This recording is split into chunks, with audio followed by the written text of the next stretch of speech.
அம்பேத்கரின் 68வது நினைவு தினத்தை முன்னிட்டு கோவை சிவாஜி காலனி பகுதியில் அனைத்து சமூக மக்களுக்கும் உதவும் பேரவை அமைப்பின் சார்பாக அம்பேத்கர் திருவுருவப் படத்திற்கு மலர் தூவி மரியாதை செலுத்தப்பட்டது. கோவை சிவாஜி காலனி பகுதியில் அனைத்து சமூக மக்களுக்கும் உதவும் பேரவை அமைப்பு செயல்பட்டு வருகின்றது.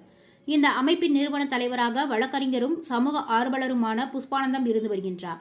இவரது தலைமையில் இன்று சட்ட மாமேதை என்று அழைக்கப்படும் அம்பேத்கரின் 68வது நினைவு தினத்தை அனுசரிக்கும் வகையில் அம்பேத்கர் திருவுருவப் படத்திற்கு மலர் தூவி மரியாதை செலுத்தப்பட்டது. முன்னதாக அம்பேத்கரின் நினைவுகளை அனைவருக்கும் எடுத்துக் கூறி அவரது நினைவு தினத்தை அனுசரித்தனர். இந்த நிகழ்ச்சியில் 78வது திமுக வார்டு செயலாளர் அறிவழகன், திமுக 45வது வார்டு செயற்குழு உறுப்பினர் ரகுமான்,